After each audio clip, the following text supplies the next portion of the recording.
ശരിക്കും പറയുകയാണെങ്കിൽ എൻ്റെ അനിയനാണെങ്കിൽ രണ്ടടി കൊടുത്തേനെ. അതും നമ്മുടെ കുടുംബം, ഇതെൻ്റെ കുടുംബം. മാരാർജി എല്ലാ മാസം എന്ന് പറഞ്ഞാൽ എൻ്റെ അച്ഛനെ കാണാൻ വീട്ടിൽ വരാറുണ്ട്. അവരടുത്ത ബന്ധുക്കളാണ്.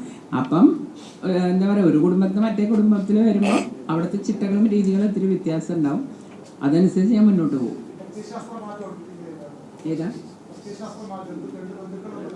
അല്ല, അത് ആ കാലമൊക്കെ കഴിഞ്ഞു. ഇന്ന് എല്ലാ ജാതി മതക്കാരും ഒരേ മാതിരിയാണ് BJP കാണുന്നത്. നമുക്കറിയാലോ, അനിൽ ആന്റണി, ഇപ്പം അബ്ദുൾ സലാം വന്നു, അങ്ങനെ എല്ലാവരും. പിന്നെ അബ്ദുള്ള കുട്ടിയാണ് ഇതിൻ്റെ വൈസ് പ്രസിഡന്റ്. അപ്പം പിന്നെ ആ രീതികളൊക്കെ മാറിയെന്ന് നമ്മൾ മനസ്സിലാക്കേണ്ടത്. പിന്നെ എൻ്റെ പിതാവ് ഏറ്റവും അധികം ഫൈറ്റ് ചെയ്തത് മാർക്സിസ്റ്റ് പാർട്ടിയായിട്ടാണ്. ആ സമയം അവർ തമ്മിൽ പ്രത്യേകിച്ച് അച്ഛൻ ഏറ്റവും ഫൈറ്റ് ചെയ്തിട്ടുള്ള ഒരാളുടെ കൂടെ പോയ അച്ഛൻ്റെ മകളാണ് ഞാൻ. അപ്പോൾ പിന്നെ എനിക്കിഷ്ടപ്പെടും, അതായത് എനിക്ക് സ്വാതന്ത്ര്യമുള്ള സ്ഥലം പ്രവർത്തിക്കാൻ, നമുക്കൊരു ഗൈഡ് ലൈൻ തരാനുള്ള ലീഡർഷിപ്പ് ഉണ്ട്. അതാണ് ഏറ്റവും സുഖം ഒരു ആൾക്ക് പ്രവർത്തിക്കാൻ. അല്ല, അത് പ്രചോദനം ആവണ്ട. അവരിപ്പോൾ തന്നെ കുറച്ച് ഞാൻ വന്നോളൂ.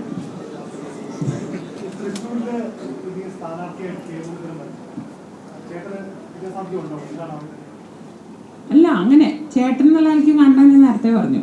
എൻ്റെ വ്യക്തി ജീവിതം, എൻ്റെ രാഷ്ട്രീയം വേറെയാണ്. എൻ്റെ രാഷ്ട്രീയം വെച്ച് നോക്കുക, ഞാൻ അവിടെ സുരേഷ് ഗോപി ജയിക്കുന്നേ പറയുന്നു.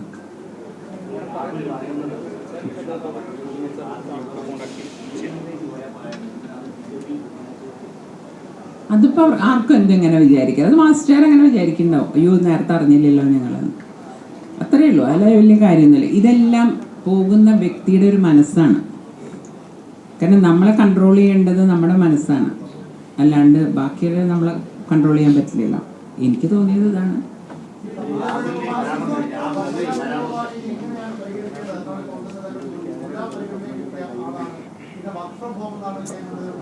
അതെന്താ വെച്ചാൽ, എൻ്റെ സഹോദരന് ശരിക്കും പറയുകയാണെങ്കിൽ എൻ്റെ അനിയനാണെങ്കിൽ രണ്ടടി കൊടുത്തേനെ. കാരണം 1.5 കൊല്ലം ഞാൻ ഒരു വീഴ്ച കഴിഞ്ഞു, എനിക്ക് വേറെ കുറേ അസുഖങ്ങൾ വന്നു, ഒക്കെ ചേട്ടന് മാത്രമേ അറിയുള്ളൂ.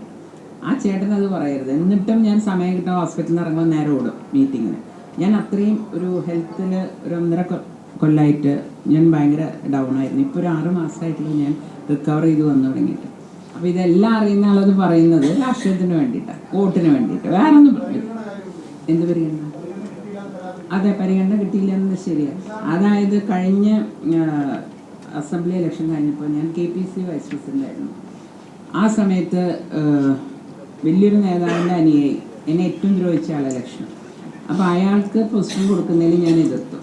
അപ്പോൾ ആ നേതാവ് തീരുമാനിച്ചു അയാളും വേണ്ട, ഞാനും വേണ്ട. അയാളെ എന്നെയും ഒരു ഇതിൽ കിട്ടിയതിന് എനിക്ക് സങ്കടമാണ്. പക്ഷെ എന്നാലും അതിലെനിക്ക് വിഷമമില്ല. ഞാൻ എല്ലാ ആൾക്കാരും ഒരേമാതിരി കാണുന്നത്. എന്നിട്ട് എന്നെ നേരെ എക്സിക്യൂട്ടീവിലൊക്കെ തട്ടി 3 കൊല്ലം എന്നെ നടത്തിച്ചു. അങ്ങനെ 3 കൊല്ലം നടത്തിക്കുന്ന ആളൊന്നുമല്ല.